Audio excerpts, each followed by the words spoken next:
has taken over. Let's go. It's Ferrall. Coast to coast. Steaks, chicks, stacks. You and I are going to make a lot of money. It's Ferrall, coast to coast.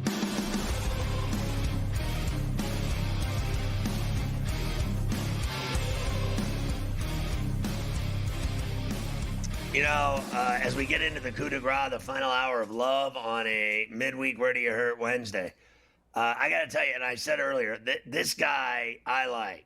And I like the way he's straight up, tells it like it is. You know, some people, there's a lot of people don't like him. And I think his peers have a problem with him. He's not like a guy, I think he's not the most popular coach with, you know, other coaches, etc. I think the media likes him because he comes right out with what he's thinking, and that's refreshing, as opposed to that diatribe I listened to from Kirby Smart was the worst thing I've listened to in months. Like, listening to that guy lying through his teeth about how wonderful everything is down in Athens. This guy with we don't spend money, we don't talk about money, we don't. Yeah, I mean, you got to be kidding me, this phony ass Smart. I never liked him to begin with, and now I don't like him even more. But this guy I like. I like Lane Kiffin. In fact, that's who I root for in that conference is Ole Miss. At this point, like, seriously, I you know what I mean? Like, I'm rooting for that guy because he has and I think his offense is sick. I think the guys, like what they did with Dart was exciting. I think I love the way they play football down there. Yeah, and of course he this week in Atlanta was telling it like it is, like he always does. He had several things to say, including about the money, that he knows that Ole Miss is doing things the right way. He understands that they don't have as much money as other places do, but they do spend it. He doesn't think that every team is following the rules when it comes to spending money either. He's got no problem telling you that. And also, this nonsense about the SEC, I think he was one of the guys right last year that felt he was burned by not making the playoff and seeing teams like SMU and Clemson get in. Now, Clemson won the conference, but this talk of going to a ninth conference game in the SEC, Lane just simply, Scotty, isn't having any of it. I don't think there's anybody that would trade their 9 games and want to come play our 8 games that you play down here and the places that you play down here. You know, you guys that have covered the SEC for a while, you can have teams that aren't even having a really good year for them, but you got to go play at their place down here, and it's just different. So scheduling here in this conference and what you do week to week, and then the NFL draft shows that too. Those are the players you're playing against. And it's so balanced throughout the conference that every week you got to really show up. It's really like the NFL. And I don't feel like that is the case in these other conferences. Well, it is in the Big Ten, and I think it is in the Big 12. And no one wants to respect the ACC, but I have a little more respect for it, I think, than most. I think it's hard there as well. You know, ask Miami how much they love going to Bobby Dodd to lose to Georgia Tech every year. You know what I mean? Like, I call it that. They're going to lose it in Atlanta. They're going to lose in Syracuse. But everybody says the ACC sucks and is awful. I'll tell you this much. I respect, without a doubt, unequivocally, the SEC, the brutality of the schedule of their games. Now, I've always made fun of their cream puff game, their Hamtramck Tech, Little Sisters of the Poor game around Thanksgiving. But there's no getting around their conference schedule is brutal. Playing on the road in that conference is hell on earth. And I will not deny that they deserve more weight. And I will not argue with him about last year when they said they got shafted. I would agree with him that they're, certainly a heavier team and play heavier games than some of the teams that got into the playoff. There's no getting around it. But I'm not going to sit there and question what Indiana did. Even though I went to Indiana and I could care less about Indiana football. I'm an Indiana basketball guy through and through. I went there 5 years, never went to one football game. I don't care about their football program. But, now that they're winning, okay, I like it a little. I'm a Canes fan. And I like Notre Dame better than I like Indiana. I spent my whole life going to Notre Dame games. I've never missed one game Joe Montana played in South Bend. I went to every single game. And I never went to an Indiana football game when I was at Indiana. I was drinking, like partying. I never went to those stupid games. They never won. They sucked the entire time I was there. Now all of a sudden I care about them? Wrong. I don't care. But I'll tell you this much. You play in the SEC, you got to have some serious sack to play in the SEC. You go down there to coach like Kelly did. I respect that he did it. But it hasn't worked out. You know why? Because it's so brutal. Brutal.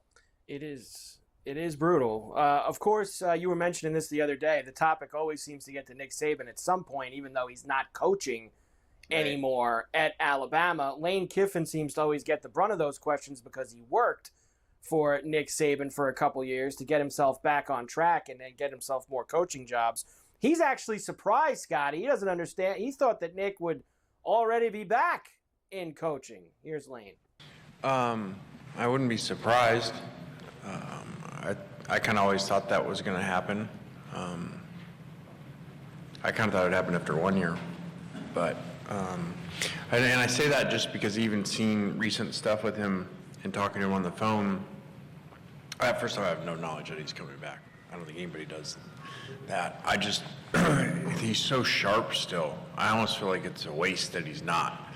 No disrespect to the media and what you guys do, but his ability to coach players and change lives in that, and he's so good at it. I just think he'll be back, whether that's NFL or college. Yeah, I don't agree with that. I think he's got too cushy of a gig now. He reminds me of Jay Wright. I think if anyone would coach again, it would be Jay Wright because he's young enough to still do it. I do not believe, I think Saban's old now. And I think that he knows he's old. And I know everyone says he's still sharp. You know what he is? He's sharp as a tack. On television, he's great. He's great at coaching. He's great on television. And what's easier? What's easier money? Coaching and dealing with that stress and dealing with having to pay kids now and NIL and transfer portal and everything else. Not that he'd ever have a problem with it, like at Alabama, what he did. But now he goes to, College Game Day every week to do that? And are you kidding me? What a joke. I mean, basically, they're paying him millions to replace the old man. Coach is gone, and now Saban's that guy. He's not going to wear headgear, and he's not going to be funny like Corso was, right? But he's certainly, he's way better than Lee Corso. Lee Corso was funny, and he wore the headgear and everything, and they kind of made him like a doll. He was like a toy that they played with, and they all acted like he was so funny.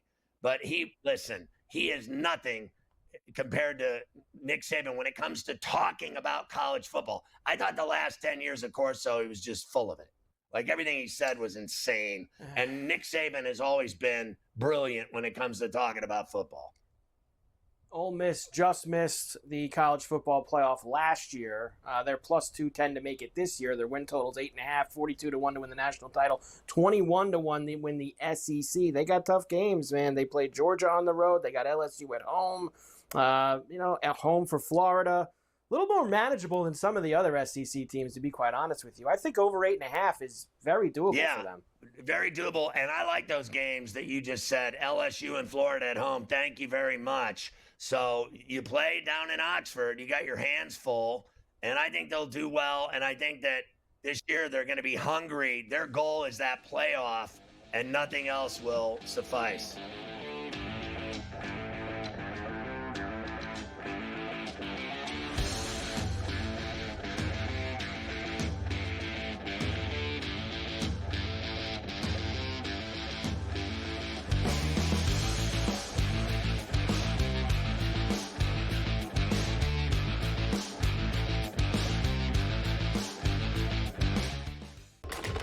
Enter into the magical world of McLuck.com, where even the smallest of spins can win real cash prizes.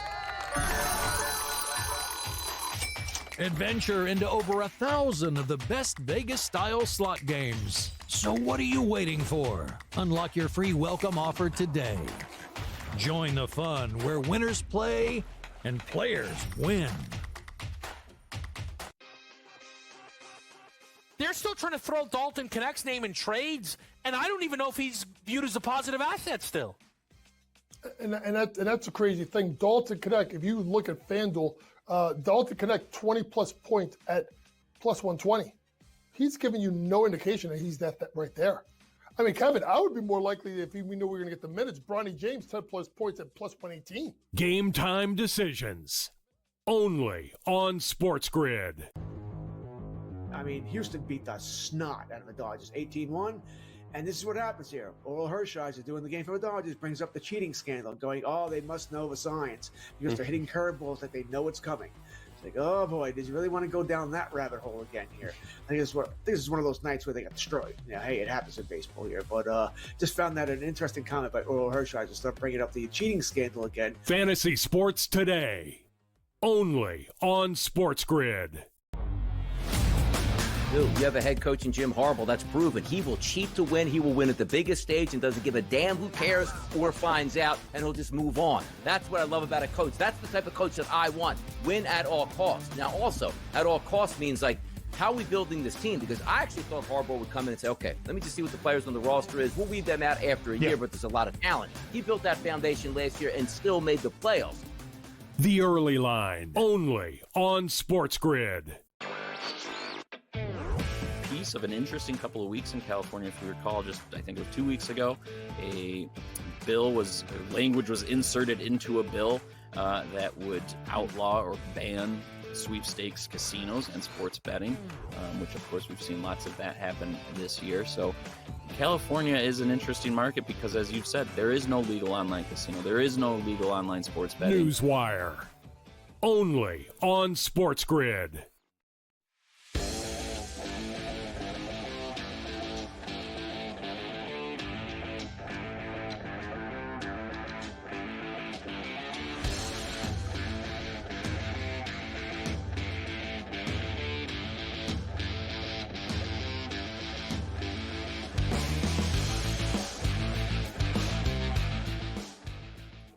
And we are back, Ferrall, coast to coast, here on a Wednesday, a golf Wednesday on C2C. And, of course, it's a big golf Wednesday because it is our final major, sadly, man, it goes fast, of the 2025 calendar year, the Open Championship, the 153rd edition at Royal Portrush in Northern Ireland. And, of course, Keith Stewart from Read the Line is with us every week here on C2C to go through the previews, the picks, everything else, and he's even dressed appropriately for the Open Championship this week, because that would look great on the first tee at Royal Portrush tomorrow morning. Hi, Keith. It would look almost as great as me and you being on the first tee at Royal Portrush tomorrow, huh? Oh, man, would I hack that place up if they sent me over to Royal Portrush. That would be a tough scene. I've only played one course over there. I tweeted it out this morning. Some guy sent a picture of it. Corbelis on the east coast of Ireland, just outside of Dublin. Only links course on the other side of the pond I've ever played. God, Keith, it's so great. It is so great playing those courses. There's nothing like it. It's like a chef's kiss. I tell you what, here's the thing, Mike. You mentioned the major season coming to an end. I've got good news and bad news for you. The bad news is you got about 260 sunsets until we get back to Augusta National. The good news is that you only got about 68 until we tee it up at Bethpage for the Ryder Cup. So we got a little in between, but for right now, set the alarms, get the Argyle out. Let's rock and roll, man. Royal Portrush looks awesome. I can't wait to get into it with you. All right, of course, Keith, this is the first time we were at Royal Portrush since the Irish Bear Shane Lowry won in 2019, and it's in the rotation here. It's a great track. I think we should start here, though, because this is the one event, the one major where weather plays such an enormous role in everything that's going on. And as much as people want to try, Keith, and say, all right, it's looking like AM, PM, or it's looking like PM, AM, and it's looking like the wind's going to go here, and it's looking like this, Keith, it is so hard at these Open Championship courses to try to track this stuff out because it can change like that in an hour. I mean, you are right on the coastline of the North Atlantic Ocean. I mean, you think the weather changes around here quickly? Imagine what it's like up there. It's just one of those things. And you got to keep in mind a couple of things about the Open Championship. One of the things that makes it so great is that everyone goes off the first tee in one run. They're going to start at 1:35 in the morning, and they're going to keep going all day. That's on East Coast time. they're going to keep going all day. I mean, if there's a delay, if there's anything, there is no AM, PM, PM, AM. I mean, yes, there's different tee times for guys in the 2 days, but really what it comes down to is that you got to get a little lucky with the weather. I tell people all the time, unless there's something really obvious. I mean, Troon caught us by surprise last year. Unless there's something really obvious, diversify the card. Don't put your eggs all in one basket. This is golf betting. There's a lot that can go on and even more that could happen in one of these championships. Anything else about the course non-weather-wise that could be a little bit different from 2019? I saw some really big out-of-bounds and fescues people were sending pictures of on 18 today. Is there anything crazy about Portrush that they've added? Well, I think probably the most important PSA we could give out to the Golf Wednesday folks and the faithful today is that if you watched the Scottish Open last week, this is going to be nothing like that. Last week, it was bombs away. You could play from the fescue. They had huge greens, and then there was a ton of roll. And, this week, it's going to get wet. Right now, it's got a little bit of bounce to the ground, but it's going to get wet. It's going to soften up a little bit. The greens are about half the size. And then when you can think about the runoffs and the bumps and the swales and everything else, they're probably even smaller than that. You've got a couple boundary holes. You've got internal out of bounds. Look at that last top 10. I know we talked about this in the Open Preview show, but just the top 5 guys like Finau, Lowry, you mentioned the Irish Bear. You got Lee Westwood, Brooks Koepka, Tommy Fleetwood. These guys don't miss. They hit it straight. They're straight flushers of the golf ball. You've got to keep the ball in play here. So if you think it's like last week and we're just going to gotter up it all over the place, you got another thing coming. You got to keep it in play, and you've got to hit these putting surfaces. I always love when we're reading the same mail every week. We kind of talked about this on the preview show already. And as we get to a couple of more of your names today, it's the same thing. Keith's keys for the Open Championship leading into your top guy on your outright board, who's also the top guy on my outright board. All right, real quick. 3 things, Keith's keys, here we go. Number 1, approach, approach, approach. You have got to hit these putting surfaces. Shane Lowry led the field in greens and regulation. Back in 2019, he won by 6. The second thing is that between the wind, the rain, and everything else, major championship pressure, you're going to miss some of these putting surfaces. They're very, very small. Think like Pebble Beach small, right? So when you do, you're going to need some around the green acumen. Some will be with your putter, some will be with a wedge, some will be with your imagination. You've got to be able to score around these greens and scramble. And the third thing is, off the tee, you got to put it in play. And if you want to start with both of our favorites, we're going to go right to Jon Rahm. And this is one of the number 1 reasons why I love Jon Rahm this week. This year with the driver, Mike, off the tee, strokes gained, he's been positive in every single start. He's gained strokes on the field with his driver in every start. So whether the live stats are fake or not, at least we're all going in the right direction here, right? You come to the Open Championship, he's got 3 top 7 finishes in his last 4 starts. The majors this year, 14, 8, and 7. I mean, back in 2019 at Portrush, T11. I mean, what more can we say about Jon Rahm? You're going to need to be a big, strong guy to take on this golf course this week. You mentioned the fescue. You mentioned the wind. We're up there on the Irish coastline.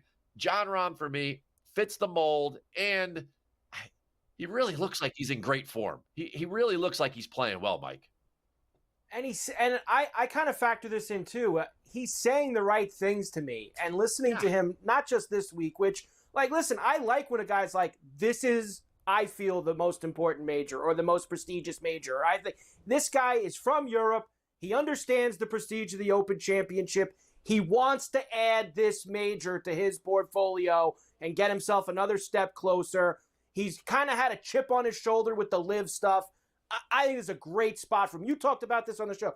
He was the only guy in that bad wave last year who was able to fight himself through and get to the end in the top 20. I think Jon Rahm is going to have himself a huge week. You have a few other guys that we have to talk about when we get back. Lots more from Keith Stewart from Read the Line as we get ready for the Open Championship at Royal Portrush on Coast to Coast Golf Wednesday. We're back after this.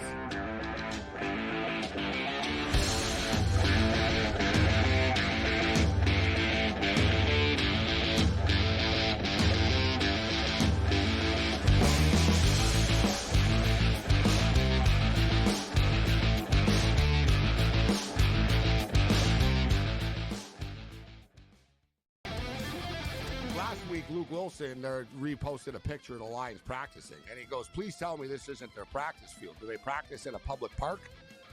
And Ferrall and Lodge said, no, they have a little facility, but it's open to the public. No, it's a public park. Like, it basically, like, there's like kids playing basketball, like, yeah, no, it's bad. I looked, I'm like, dear God. Sports Rage tonight, only on SportsGrid. The two guys that can do it all. Too much electricity this morning. This is a good time. We're having a lot of fun. I had to do a triple take. Ka-ching! Why? Because of parity. I didn't mean to offend. Yeah, it's not going to happen. Load management is a dirty word. Let him rip. You know what? Circumstances provide the results. What? How do you do this once? Oh, Donnie, you got such a good show there. A network that is booming. The Early Line, only on SportsGrid. The tennis players are just the worst. They're just the worst. I do that after I get a parlay. I'm falling to the ground. I'm excited. I'm like praising the Lord. Win a parlay. Come on. You're allowed to celebrate. I'd rather, it's okay if you hit a parlay, yes. But if you win the match, no. The player can't do that. The bettor can. It's as simple as that. In-game live, only on SportsGrid.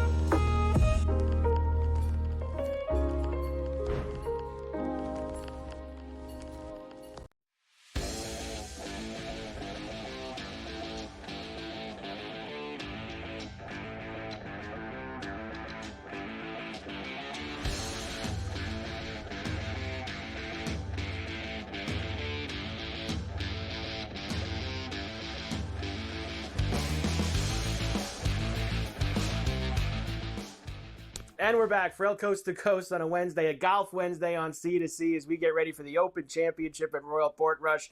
Keith Stewart from Read the Line is with us every week. He's here today. We know he's got Rahm on the card. Keith, who else you got for me in the outrights over there at the 153rd? You know, Mike, and I'd love to get your opinion on this, but not a lot of guys are talking about my main man, Victor Hovland.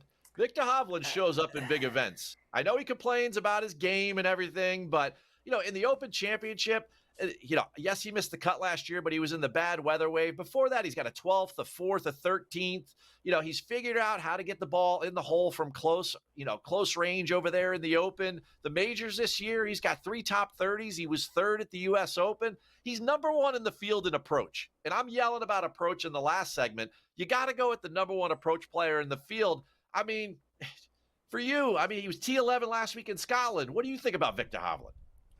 I actually, I kind of like him. And I don't think he's being maybe as disrespected as a few other guys. Like, I was going to ask you, if I had an hour with you, Keith, I'd probably say to you, there are so many guys buried down the board. Oh.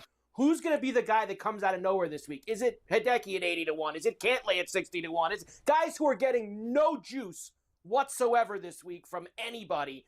I think Victor's going to play very well. You're right. It's not like he's been slouching around. He's been involved in leaderboards here at big events. Yeah, and I'll give you 2 good candidates right here. Matt Fitzpatrick, 55-1. You know, 3 weeks ago at the John Deere, we're talking about Chris Gotterup. A week later, we don't have him on the card, and he wins. So we had Fitzpatrick last week. He finishes T4, and the ball striking we know has been great. He was 8th at the Rocket, then all of a sudden he's 4th at the Scottish. But why was he 4th at the Scottish? Because he gets back to the British Isles, and we talked about it. The putter had to pop on these fescue greens, and he did it. He gained 7 strokes on the field with the putter last week. Now, you want to go down to triple digits. This one, I thought about it a lot. I think Keegan Bradley's a good fit for this golf course. Now, historically, Keegan Bradley's been a very bad fit for the Open Championship. But if you go back to 2019, and I know how much you love the Irish Bear, but you probably blocked this from your memory. The Irish Bear missed 4 cuts in a row before he went to Portrush and won the Open Championship. 4 cuts in a row for the Claret Jug, right? Yes, Keegan's missed a bunch too. He's missed 5 in a row. But Keegan's got the ball striking and the scrambling ability. He's 2nd in the field in scrambling. At 100-1, That's the type of guy that far down that's been playing very well. I mean, it's like him or Ben Griffin, man. Keegan Bradley can win, and the guy seems like he's on a mission with everything that stands right now in place in front of him with Bethpage Black. Yeah, and I saw Faldo trying to psych him out on that Sky Sports interview. I mean, Nick, can you get off the guy's back and just let him breathe a little bit? Keegan winning, that would definitely punch, not definitely, would absolutely punch his ticket to be playing at Bethpage if he ever won this weekend. All right, give me some placements. All right, top 10, Xander. We all know why. The last 21 majors since 2020, since COVID, right? He's got 11 top 10s. He's got 17 career top 10s in 33 starts. Top 20s, I got two fun names for you. I got Tyrrell Hatton, right? Everybody's waiting for Tyrrell Hatton to do something in a major. 14th at the Masters. He had a pretty bad PGA, but he made the cut, T60. And then, of course, at the U.S. Open, he was T4. He probably could have won that thing. He backed it up with a fifth at Live Dallas, whatever you want to throw on that. But you know what, though? I really look at Tyrrell as a type of guy that super fits this golf course. He's a great ball striker. He was T6 the last time they played here in 2019. The other guy, 11 trips over for the Open, 11 cuts made. Jordan Spieth, Magic Beans, plus 245 in order to get a top 20 out of this guy. I mean, since 2017 when he won this event, Mike, he hasn't finished outside the top 25. There's a very good chance he cashes that money for us. Top 40s, I got a familiar name for you, Cameron Young, right? Plus 120. The guy in 3 trips over there, the worst finish he's had is 31st, but he's got 2 top 8s on top of that in the Open Championship. And then, of course, you got Taylor Pendrith for a top 40, and he 6 straight top 40s in his starts right now, coming in his first Open Championship. Quickly, head-to-heads, and you got a Rory play, which you gave out on the preview show, too. All right, head-to-head. Spieth over Goddard. I'm taking the experience over the rookie. Rose over Koepka. Koepka's hurt, according to his coach. And the last thing is, if you like Rory to win this week, take him at 5-1 to finish top 5 in round 1. Because guess what? The leaders start hot at the Open, and you know Rory's going to be there this time. No 79 for him. I'm sure Brooks loved the coach telling everybody that he's hurt. Like, what is the strategy behind that? Why are you telling everybody that the guy's hurt? It's like you're already setting up. You're planting the seeds. Keith, let's have an amazing weekend here at Royal Portrush once again. Keith Stewart from Read the Line. Golf Wednesdays on Coast to Coast. We are back right after this.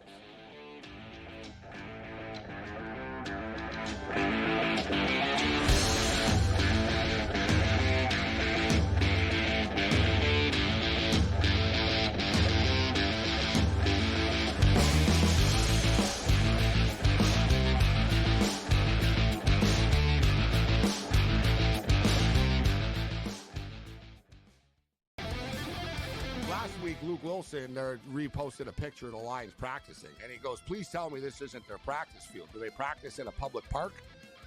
And Ferrall and Lodge said, no, they have a little facility, but it's open to the public. No, it's a public park. Like, it basically, like, there's like kids play basketball, like, yeah, no, it's bad. I looked, I'm like, dear God. Sports Rage tonight, only on SportsGrid. The two guys that can do it all. It's Too much electricity this morning. This is a good time. We're having a lot of fun. I had to do a triple take. Ka-ching! Why? Because of parity. I didn't mean to offend. Yeah, it's not going to happen. Load management is a dirty word. Let him rip. You know what? Circumstances provide the results. What? How do you do this one? Oh, Donnie, you got such a good show there. A network that is booming. The Early Line, only on SportsGrid. The tennis players are just the worst. They're just the worst. I do that after I get a parlay. I'm falling to the ground. I'm excited. I'm like praising the Lord. Win a parlay. Come on. We're allowed to celebrate. I'd rather. It's okay if you hit a parlay, yes, but if you win the match, no. The player can't do that. The bettor can. It's as simple as that. In-game live, only on SportsGrid.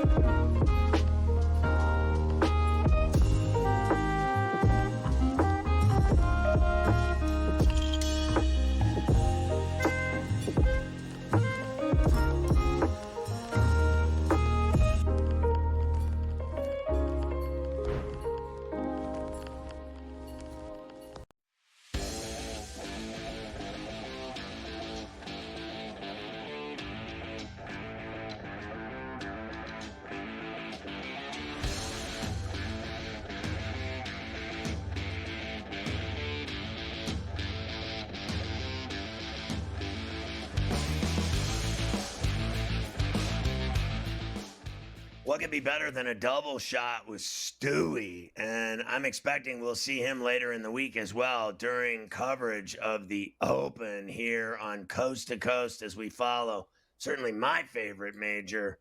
This championship is unbelievable. Portrush in Northern Ireland, it doesn't get any thicker than that. It does not. And yes, I believe we just set a date that after Friday afternoon, which by then both the first 2 rounds will be completed, we will know who's made the cut. We will know who's in the lead going into the weekend. I believe Stewie will come back with us, and we'll talk about what's changed and what's going into that. I've got some Open stuff for you as well. And we'll start with this Scheffler cut from yesterday. I know you've seen it. A lot of people probably have. And that was at his press conference where he was asked about, winning all these golf tournaments and potentially winning the Open Championship. And basically, Scotty, what fulfills him? I guess not just in golf, but in life. Really deep stuff from Scotty Scheffler here. It feels like you work your whole life to celebrate winning a tournament for like a few minutes. It only lasts a few minutes, that kind of euphoric feeling. And I like to win the Byron Nelson Championship at home. I literally worked my entire life to become good at golf, to have an opportunity to win that tournament. And you win it, you celebrate, get to hug my family, my sister's there. It's such an amazing moment. And then it's like, okay, now what are we going to eat for dinner? Is it great to be able to win tournaments and to accomplish the things I have in the game of golf? Yeah. I mean, it brings tears to my eyes just to think about, because it's literally worked my entire life to become good at this sport, and to have that kind of sense of accomplishment, I think is a pretty cool feeling. It's fulfilling from the sense of accomplishment, but it's not fulfilling from a sense of like the deepest, places of your heart. There's a lot of people that make it to what they thought was going to fulfill them in life, and then you get there and all of a sudden you get to number 1 in the world, and then they're like, what's the point? And I really do believe that, because what is the point? You're like, why do I want to win this tournament so bad? That's something that I wrestle with on a daily basis. Yeah, I have no idea what just happened to us. I feel like everything was great, and then we got a flat tire. I don't know. And people, of course, now are, trying to decipher all that and break it down and do whatever. I don't know. I guess it's easy to say that when you've made like $75 million the last 2 years. I guess, I don't know. It's a little out there for me. I'm not a fan, so I don't know. There's something about him that rubs me the wrong way. I don't root for him ever.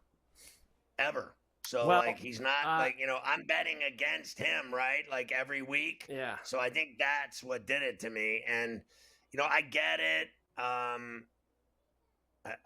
guess in some capacity, people that are, great at what they do, and then how do they find happiness outside of that realm?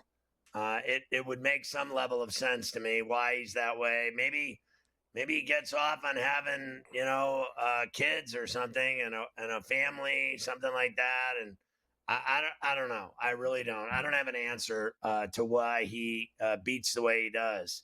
So it is what it is. And I don't root for him, so I don't really care what he loves. I don't either, as far as I'm concerned with that guy. All right, next. We love this guy because we want him to win this week. And he shares a feeling that both of us have. Your boy John Rahm, Scotty, he loves the Open Championship. In my opinion, the Open Championship is the most prestigious event you can win in golf. For my understanding of the game and the history of the game, I think the Claret Jug is the most special one, right? And there's an order to it too, because it changes venues, right? So if you can win it in St. Andrews, I don't think anything in golf can come close to that. And then there's obviously different ones that have a lot of significance as well, right? But the Open, to me, I think it's what it is. It's the home of golf. Golf started in this part of the world, and it's the oldest championship we have, and that's what makes it so special. The type of golf we play, the links courses, where in theory is meant to be played, the elements, the weather, it's quite unique. I don't think there's a word to describe it. It's just altogether is what makes it so special. It is truly, it stands to me head and shoulders above all the others. Now, I know you've commented about the Masters and what it means. I get that. I've been there. I've been to Augusta. So I think it's an awesome golf tournament, the Masters. There's no doubt about it. But to me, the problem with it is there's so many guys that are great at playing that golf course over the years that they've mastered the golf course. Like, I know they changed the cups and where they put the, holes on the greens. Fair enough. But it is the same golf course every year. And there's guys, like obviously Jack, Tiger, Freddie Couples. I mean, we go on and on. Tom Watson, all these guys. There's a lot of guys that have really figured it out. No one figures out the Open. No one. It's so brutal. It's so unbelievable. Like the only thing that can compare to it to me was the Oakmont U.S. Open. And, that golf course, and you're going to see the same thing at the Ryder Cup at Bethpage. The course is so brutal that I think it makes golf better when they play on brutal golf courses and in links conditions, 12-foot deep pot bunkers, and the elements. You heard him say the elements, the weather, the wind, the rain, the cold. It's so different than, summers in the United States playing on golf courses that they own. I mean, it's just too easy. And, I thought Oakmont was a true test of golf. I think the Open Championship is always a true test of golf. And that's why, one day, if I'm still alive on this earth, I'm going to go to that thing. I'm going to, when I don't have to work and I'm done working and I'm retired, something like that, I guarantee you I'm going over there to golf and to watch that Open Championship. Because I used to be a hell of a golfer back in the day. I don't golf anymore, and I just play ball. I want to golf again one day when I'm old and just knock it straight. My grandfather played golf till he was 90, and I mean to tell you, the old man could hit the ball straight and shoot an 85 every day of his life till he was dead. All you have to do is hit the ball straight, I'm telling you, and you could be old and still be a great golfer. And it's the same thing with chicks.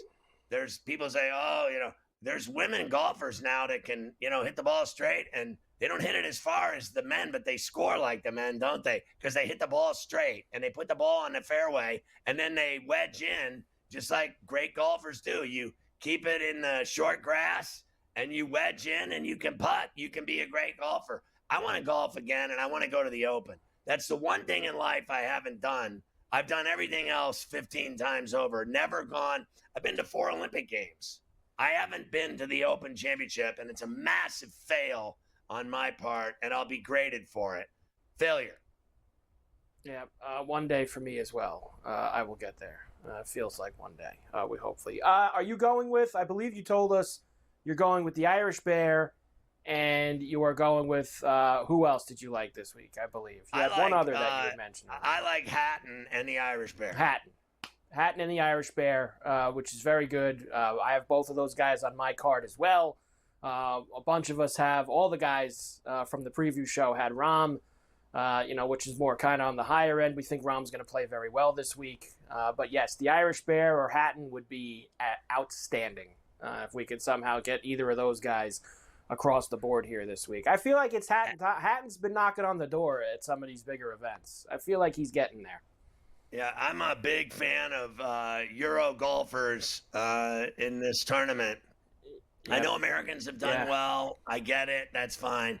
I favor guys that have grown up on this stuff, that have grown up on these courses, that know what it's like, that have been there and done that. So I'll take Euro guys over States guys.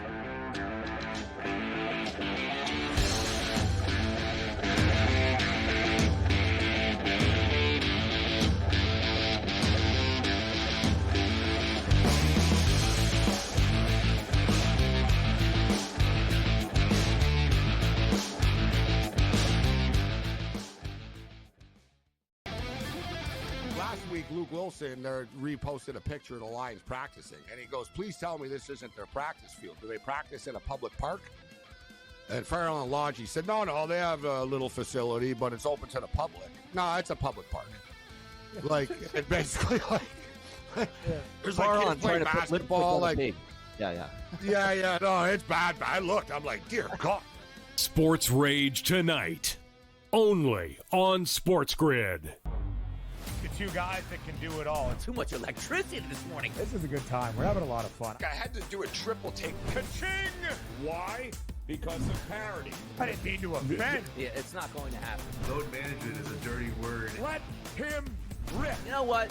Circumstances provide the results. What? How do you do this once? Oh, Donnie, you've got such a good show there. A network that is booming.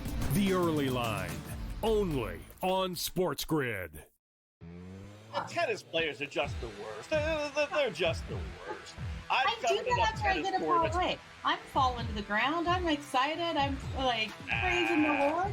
Win a parlay? Come on. We're allowed to celebrate. I'd rather, it's okay if you hit a parlay, yes. But if you win the match, no. The player can't do that, the bettor can. It's as simple as that. In-game live, only on SportsGrid.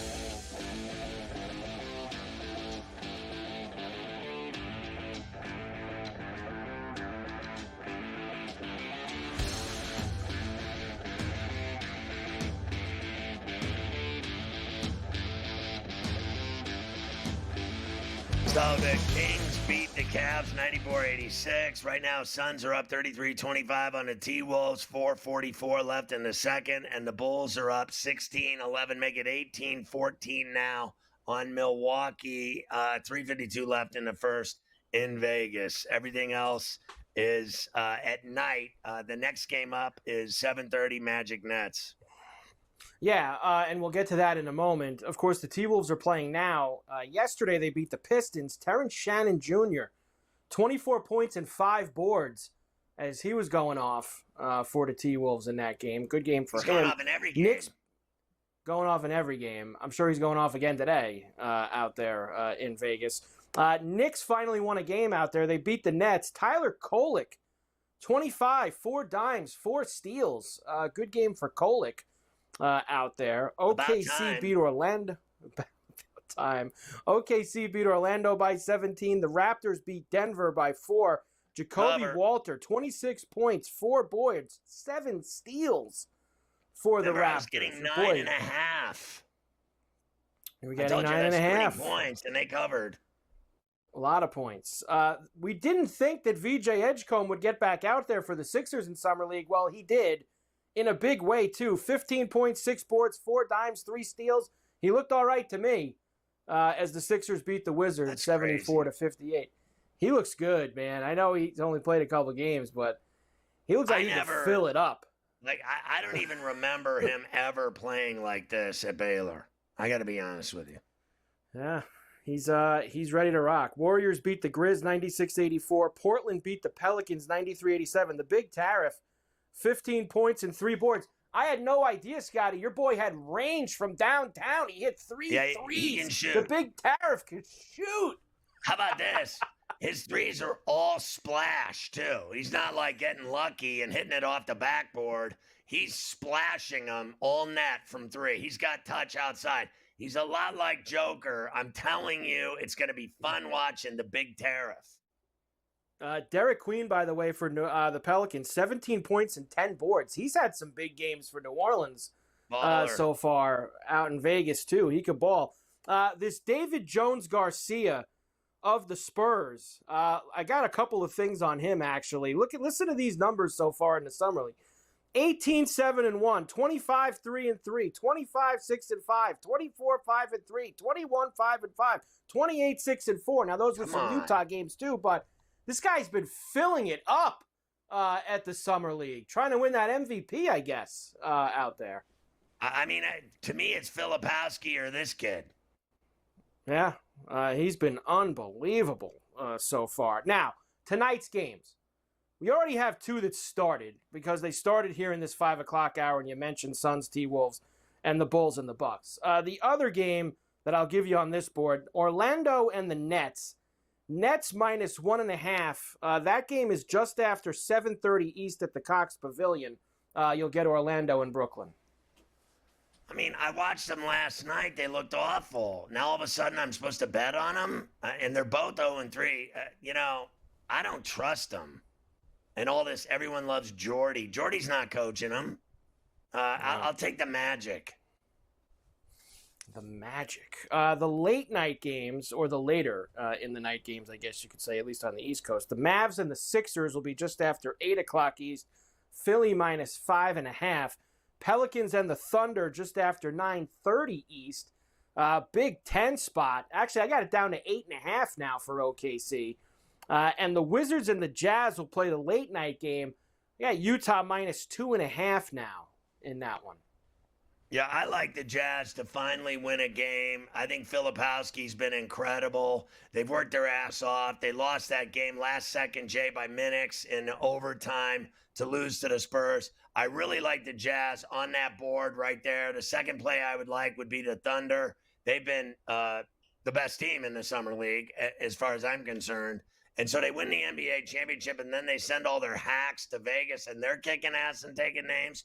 What goes wrong for the Thunder besides nothing? Give me the Thunder, and then I'll take Dallas in that 6-piece. Yeah, Thunder 3-0 so far out at the Summer League as they've been playing very well. Some other NBA things for you. Bradley Beal officially going to be bought out by the Suns, and he's going to sign with the Clippers. So let me ask you a question. Wasn't he unhappy with the Suns because KD and Booker got the ball more than him and they shot more than him? So what does he think's going to happen with Kawhi and Harden and all the guys at the Clippers? What does he think's going to be different there? Well, I just think it's, for him, playing in that Intuit and living in Lipstick City is better than living in that oven. Honestly, it's like a microwave oven. And I think that, there's no beach there, okay? There's no ocean, and LA's nicer, and that's just all there is. I mean, everyone wants, once they go there and play there and live there, they don't want to go anywhere else. You can ask any player in the league where they'd prefer to be. And, there's guys, you even heard Giannis. He's like, I don't want to play for the Knicks. I don't want to play in New York in that cesspool. They want to live out in Los Angeles. Clippers, Lakers, you get a job with them. Nobody wants to leave there. Remember when the kid, what's his name, Connect? Remember they dealt him and then it fell through with Williams? And then they brought him back to L.A. and he's like, I don't ever want to be anywhere else. And he has no clue. I mean, he's still so young. They got him playing in the Summer League as well, but nobody wants to leave L.A. When I lived in Huntington Beach, I never wanted to leave there, live here. I've been here ever since. What a nightmare compared to living there. I loved it there. I used to, ride a beach cruiser, and I lived on the PCH. I lived right at the beach. I never wore shoes. I never wore clothes. I mean, it's nice every day of the year. It rains there, and you'd think it was snowing. You know what I mean? It's so nice there. It's nice even when it's miserable. Honestly. That's usually how it is. Everybody loves LA for the weather. Everybody just loves chilling the most on the beach, and that's really what it's all about at the end of the day. All right, I'll finish things off with some other basketball stuff and a few other things in the leftover portion of the program today. We'll have a couple things to finish this out. It's crucial.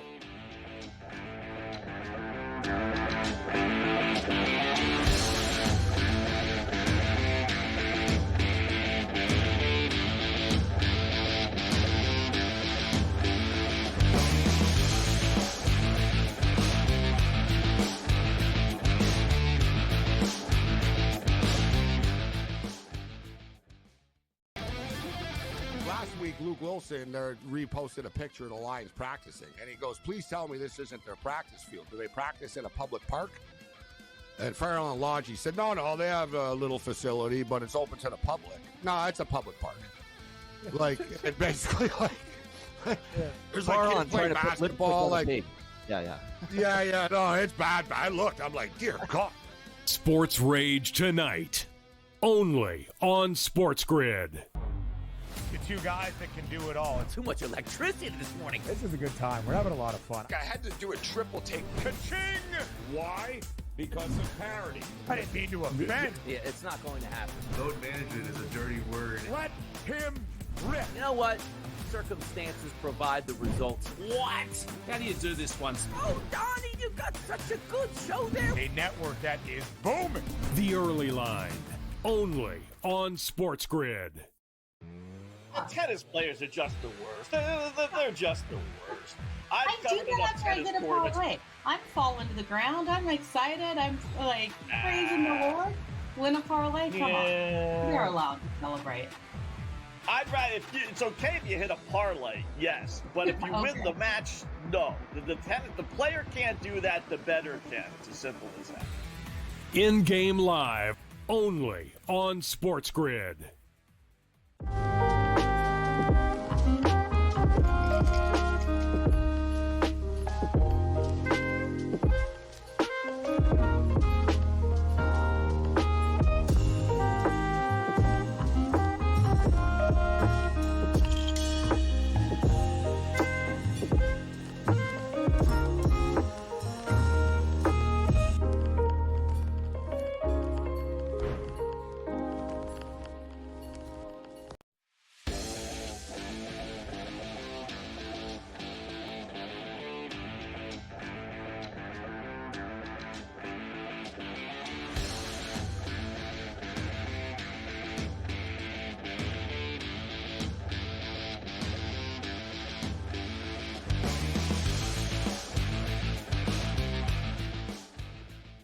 Everybody loves leftovers.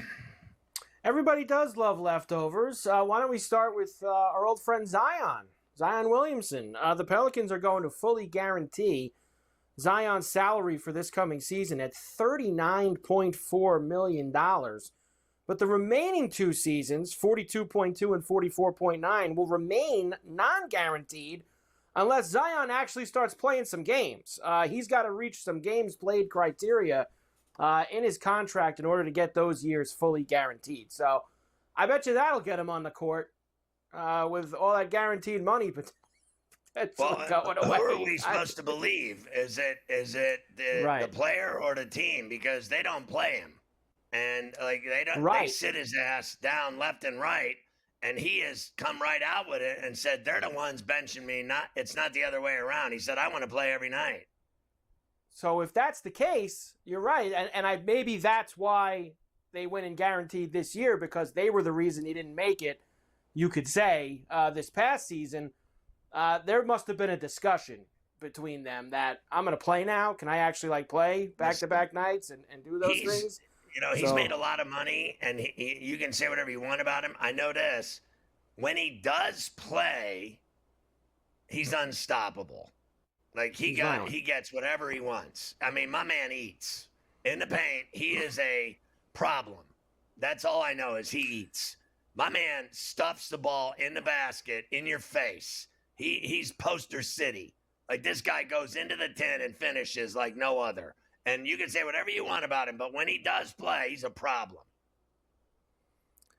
Mavs center Derek Lively II has surgery to clean up bone spurs in his right foot. He's expected to be ready for camp. He never plays either, Derek Lively. He never plays. Victor Oladipo, he never played when he was in the league. And now he's trying to come back, seeking an NBA comeback is Oladipo, and he has been impressing teams at the workouts that he has been having. Whatever. I mean, the minute you give him a deal and pay him millions of dollars to play on your team, 3 weeks in, he'll be injured. That guy has been injured. Has there ever been anyone with more injuries than Victor Oladipo? I mean, he is as soft as marshmallows. I don't care what anybody says. I wouldn't trust that guy for 1 minute. I wouldn't sign him. Honestly, I'd sign a chick on an NBA team before I'd play him. I mean, chicks are tougher than him. They are. He's definitely of the last 15 years, he's all first team injury team.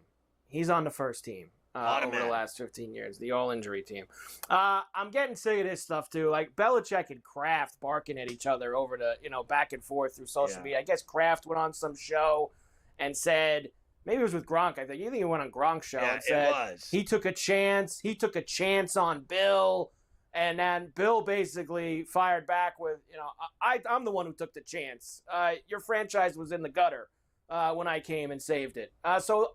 Maybe a part of me is kind of happy that these two guys are just ripping each other apart for years now after all of their success. Well, I think it's great. Did the guy not win 6 Super Bowls there for the owner? The owner paid all the players. I'll give him that. But Belichick coached him to 6 Super Bowl rings and 6 trophies in the foyer. So let's calm down there, Bob. You're getting a little crusty in your old age. You're complaining about a guy that won you 6 Super Bowls? What's next? You're going to complain about Brady? Bob's wrong on that one. I told you this earlier. We are 50 days away from the start of the NFL season. We kick off 50 days from tonight. I know you're excited. The NHL schedule was released today. All the games. In fact, tomorrow I'm going to give you some of the highlights of the NHL schedule being released. I know you're looking forward to it. The Sharks hired Jumbo Joe Thornton, player development coach, hockey ops advisor. Congratulations to Joe on that. Caitlin Clark injured her groin in the final minute of the Fever's win over the Sun last night. Wasn't she yelling at some ref again, too? Who did she have a problem with last night, a player or a ref? She was screaming at on the court, Caitlin Clark. Whatever. Her and Ionescu will headline the double. All I know is she playing tonight or not? Because if she's got a groin injury, I don't like them at all in that game against the Liberty. There are games tonight if you're interested. There you go. Fever, Liberty, Aces, Wings. If you can bring yourself to it. You've got some under 170 and a hook in that Aces Wings game, actually. But I wouldn't know part of that game if Clark isn't playing. The RNA says Trump Turnberry can't return to the open rotation due to logistics issues. They say there's not enough ways to travel in via road and train and everything else, and that's not because Trump owns it. That's why they're not in the rotation. We'll see you tomorrow at 3 on Coast to Coast.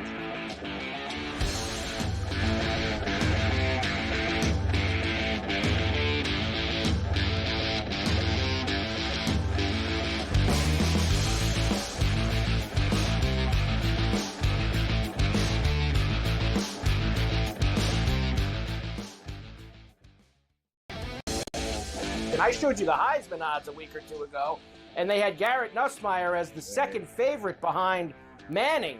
So Brian Kelly's very excited to have Garrett back at school. He is no athlete, in my opinion. You can quote me on that. Like, he is a clumsy white dude, and he sucked.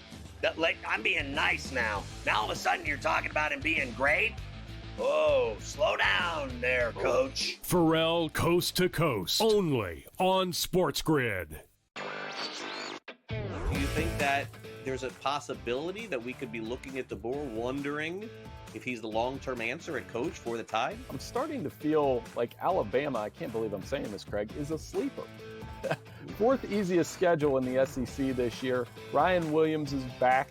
I think the friendly, these early season games against Florida State and Wisconsin, that is friendly for Alabama. Newswire, only on SportsGrid. You're going to have the suck uniforms the entire season, but 3 games will give you with the best uniform. Those are the issues I have. The powder blues out for the Chargers. That should be every game. The Miami Dolphins old uniforms that they throw it back to. That should be your uniform, not the trash you wear now. The Patriots. You ever see them throw back with a little football player in the helmet? It is beautiful. But let's keep the trash uniform. The Early Line, only on SportsGrid. Obviously, he didn't do great in the last 2 majors, and we're going home here. We're going to Northern Ireland, Royal Portage. This is Rory's the reason why we're going here. Got off to a rough start, throwing his tee shot out of bounds back in 2019. I think he'll be ready. Not yet ready to call him the winner. I still have a couple of days before I do that, but it is a home game for him. And as you saw, based on this weekend, he is playing well.